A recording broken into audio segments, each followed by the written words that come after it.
আল্লাহ রাব্বুল আলামিন বলেন, ইন্নাল্লাযীনা ক্বালু রাব্বুনাল্লাহু সুম্মা ইসতাকামু তাতানাজ্জালু আলাইহিমুল মালাইকাতু আল্লা তাখাফু ولا تهزنوا وأبشروا بالجنة التي كنتم توعدون الله أكبر ওই মসজিদে নববীর মধ্যে 25 জন সাহাবী বসে আছে। কতজন সাহাবী? একটু জোরে বলুন, কতজন সাহাবী? 25 জন সাহাবী বসে আছে। আল্লাহ নবী, বিশ্ব নবী এই আয়াতে কারিমা তেলাওয়াত করলেন। এই আয়াতে কারিমা তেলাওয়াত করার সাথে সাথে আল্লাহর নবী অঝর নয়নে কান্না শুরু করে দিলেন। সাথে সাথে সাহাবীরাও কান্না শুরু করে দিল। কান্নার রোল যেন মসজিদে নববীর মধ্যে পড়ে গেল। বলি আল্লাহু আকবার। আল্লাহ নবী বললেন, সাহাবীরা রে,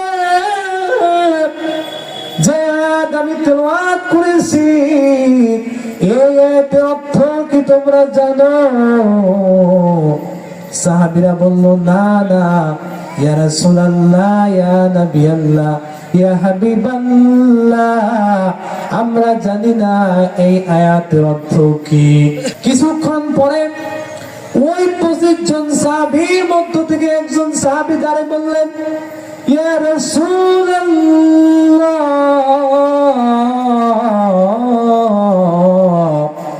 ইয়া নবী আল্লাহ, যে আয়াতে কারিমা আপনি তেলাওয়াত করেছেন এই আয়াতে কারিমার সাথে মক্কার একটা ঘটনার মিল আছে। আপনি যদি আমাকে অনুমতি দেন তবে আমি বলতে পারি। আল্লাহ নবী, বিশ্ব নবী বললেন, সাহাবীরে আর দেরি করো না, তুমি তাড়াতাড়ি সেই ঘটনাটা বলে ফেলো। সকলে পড়ে আল্লাহু আকবার। আল্লাহ নবী সাহাবীবার বললেন, ইয়া রাসূলুল্লাহ, ইয়া হাবিবাল্লাহ, আমি তখন ইসলাম ধর্ম গ্রহণ করি নাই। তখন আমি আবু জাহেল, উতবা, সাইবা কাফেরদের দলভুক্ত ছিলাম।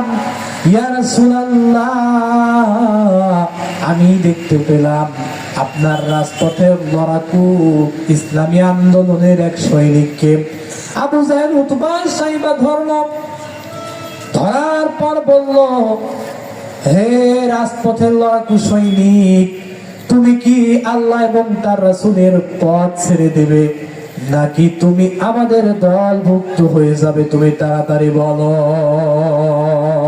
আল্লাহু আকবার। এই কথা শোনার পরে রাজপথের লড়াকু সৈনিক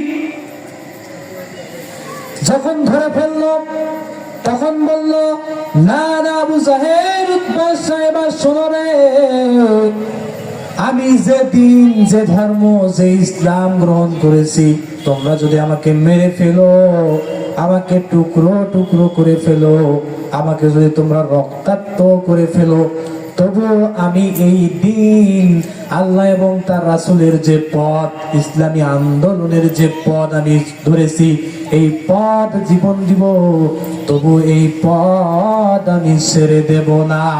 পরে আল্লাহু আকবার। এই কথা শোনার পরে উতবা রাজপথের লড়াকু সৈনিকের হাত ধরে বাঁধলো। বাঁধার পরে আবু জাহেলের দরবারে নিয়ে গেল রে। আবু জাহেলের দরবারে নিয়ে যাওয়ার পরে আবু জাহেলের সামনে তাকে বাঁধলো। বাঁধার পরে একটা বড় লাঠি দিয়ে তাকে মারলো। মারতে মারতে রক্তাক্ত করে দিল। তবুও সেই সাহাবী বলতেছে, আমি যে আল্লাহর পথ এবং আল্লাহ রাসূলের পথ ধরেছি, জীবন দিব, তবু আমি এই পথ ছেড়ে দেব না। পরে আল্লাহু আকবার। আবু জাহেলের সৈনিকরা তখন তাকে একটা ধারালো অস্ত্র দিয়ে ডান হাতটা কেটে দিল রে।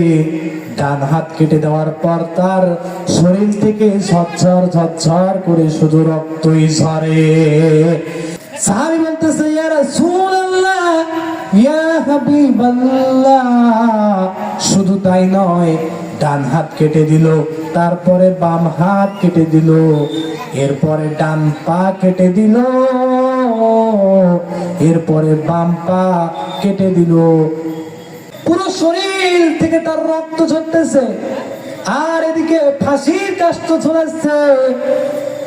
আর ওই লোকটা বলতেছে, খুস্তু রাব্বি ওয়া রাব্বাকুমুল কাবা। আমি দূর থেকে দেখতে পেলাম তার জানটা চলে যাচ্ছে, তার চোখে কোনো পানি নাই, মুখে মিষ্টি হাসি। জোরে জোরে পড়ে আল্লাহু আকবার। এই ঘটনা শোনার পরে আল্লাহর নবী কান্না করতেছে। আহারে, আমার সাহাবীটাকে তারা ধরছে, মারছে, রক্তাক্ত করে দিয়েছে, শেষ পর্যন্ত তাকে ফাঁসির কাস্টে ঝুলায়ে তাকে মেরে ফেললো। আহারে, দ্বীনের জন্য, ইসলামের জন্য, কোরআনের জন্য সাহাবীদের যে রক্তাক্ত পথ তারা শেষ করে ফেলছে। কিয়ামত পর্যন্ত তারা শুধু রক্তই নিতে পারবে, দিন ইসলাম, কোরআন, আলেম ওলামাদেরকে তারা উঠাই নিতে পারবে না। জোরে বলেন ঠিক কিনা? এই কথা শোনার পরে সাহাবী কান্না করতেছে, ইয়া রাসূলুল্লাহ, ইয়া হাবিবাল্লাহ, আমি দেখতে পেলাম ওই সাহাবীর হাত কেটে দিল, পা কেটে দিল, গলার রশি গলায় লাগতেছে, তবুও বলতেছে, ফুস্তু রাব্বি ওয়া রাব্বাকুমুল কাবা। ওই কাবা শরীফের রবের কসম করে বলি যে আমার জানটা আল্লাহর জান্নাত পর্যন্ত নিয়ে যাওয়া হচ্ছে। জোরে জোরে পড়েন সুবহানাল্লাহ। যখন এই কথা শুনেছি, ইয়া রাসূলুল্লাহ, আমি তো তখন কাফের ছিলাম, কিন্তু যখন দেখলাম ওই সাহাবীর ওই দুরবস্থা দেখার পরে আমার মনটা কেন যেন আমি স্থির করতে পারলাম না। আমিও সাথে সাথে মহামূল্যবান কালিমা পড়ে মুসলমান হয়ে গেলাম। বলে সুবহানাল্লাহ। আমিও পড়ে নিলাম লা ইলাহা ইল্লাল্লাহু মুহাম্মাদুর রাসূলুল্লাহ। সকলে পড়ি সাল্লাল্লাহু আলাইহি ওয়াসাল্লাম। কিন্তু আল্লাহর নবী, বিশ্ব নবী, আমি চিনতে পারলাম না, বুঝতে পারলাম না। ওই সাহাবীর হাত কেটে দিল, পা কেটে দিল, চোখে কোনো পানি নাই, মুখে মিষ্টি হাসি, আমি কিন্তু কোনো বুঝতে পারলাম না। এবং ওই সাহাবী বলল যে আমার জানটা আল্লাহর জান্নাত নিয়ে যাওয়া হচ্ছে। কোথায় নিয়ে যাওয়া হচ্ছে বলেন তো? জান্নাত নিয়ে যাওয়া হচ্ছে। কারণটা কি? এবার আল্লাহর নবী সাহাবীদেরকে বললেন, হে আমার সাহাবীরা রে, তোমরা কি আয়াতের অর্থ কখনো জানো? আজকে আমার কাছে এই আয়াতের অর্থ শোনো, আয়াতের তাফসীর শোনো। সাহাবীরা এবার শুনতেছে, চুপচাপ করে শুনতেছে। আল্লাহর নবী বলতেছেন, ইন্নাল্লাযীনা ক্বালু রাব্বুনাল্লাহু সুম্মা ইসতাকামু তাতানাজ্জালু আলাইহিমুল মালাঈকাতু আল্লা তাখাফু ওয়া লা তাহজানু وأبشروا بالجنة التي كنتم توعدون. الله أكبر. আল্লাহ বলেন, ইন্নাল্লাযীনা, নিশ্চয়ই যারা বলে, ক্বালু রাব্বুনাল্লাহ, আমার রব হলো আল্লাহ। তাহলে নিশ্চয়ই যারা বলে আমার রব হলো আল্লাহ, সুম্মা ইসতাকামু, এরপর এই কথার উপর অবিচল থাকে, অটল থাকে, অবিচল থাকে। তারপর অত্যাচার আসে, জুলুম আসে, নির্যাতন আসে, মামলা আসে, হামলা আসে, বিভিন্ন প্রকার টর্চার আসে, বিভিন্ন প্রকার সমস্যা তার উপরে আসে। তবুও সে বলে আমার রব হলো আল্লাহ। এ কথার উপর যারা অবিচল থাকে, অটল থাকে, আল্লাহ রাব্বুল আলামিন বলেন সুম্মাস্তাকামু, অতঃপর যারা এই কথার উপর অবিচল থাকতে পারবে, তাতানাজ্জালু আলাইহিমুল মালাইকা, আমি আল্লাহ রাব্বুল আলামিন মরণের সময় তার কাছে ফেরেশতাদের দল আমি পাঠিয়ে দেই। বলে সুবহানাল্লাহ। কোন সময়? কোন সময় বলেন? মরণের সময় আল্লাহ রাব্বুল আলামিন ফেরেশতা পাঠিয়ে দেয়, পাঠিয়ে তিনটা সুসংবাদ দেয়। জোরে বলেন কয়টা সুসংবাদ? আরো জোরে বলেন কয়টা? আল্লাহ তাখাফু, ওই ফেরেশতা এসে বলে আল্লাহ তাখাফু, তোমার কোনো ভয় নাই, ওয়ালা তাহজানু, তোমার কোনো চিন্তা নাই, ওয়া আবশিরু বিল জান্নাত, তুমি সরাসরি জান্নাতে চলে যাও।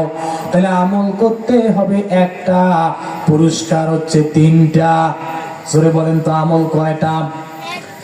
আমল হলো একটা, সেটা হলো ইন্নাল্লাযীনা ক্বালু, নিশ্চয় যারা বলে রব্বুনাল্লাহ, আমার রব হলো আল্লাহ, এই পৃথিবীর জমিনে যাদের রব হলো আল্লাহ, এই কথার উপর যারা ইকামাত থাকতে পারে, ইস্তেকামাত থাকতে পারে, প্রতিষ্ঠিত থাকতে পারে, আল্লাহ রাব্বুল আলামিন তাকে তিনটা পুরস্কার মরণের সময় দিয়ে দিবে। কোন সময় বলেন? কোন সময়? মরণের সময় আল্লাহ রাব্বুল আলামিন তাকে তিনটা পুরস্কার দিয়ে দিবে। আল্লাহ রাব্বুল আলামিন বলেন আল্লাহ তাখাফু, তার কোনো চিন্তা নাই। তার কোনো চিন্তা আছে? আল্লাহ তাখাফু ওয়ালা তাহজানু, তার কোনো ভয় নাই, তার কোনো চিন্তা নাই। ওয়াবশিরু বিল জান্নাত, আর ওই ব্যক্তিকে সরাসরি আল্লাহ রাব্বুল আলামিন জান্নাতের অর্ডার দিয়ে দেয়। এইরকম জান্নাত যেতে চাই কারা কারা? দুই হাত তুলে আল্লাহকে দেখাই তারা সকলে হাত তুলি। আল্লাহ রাব্বুল আলামিন আমাদের হাতগুলোকে কবুল করুক, সকলেই পড়ে আমিন।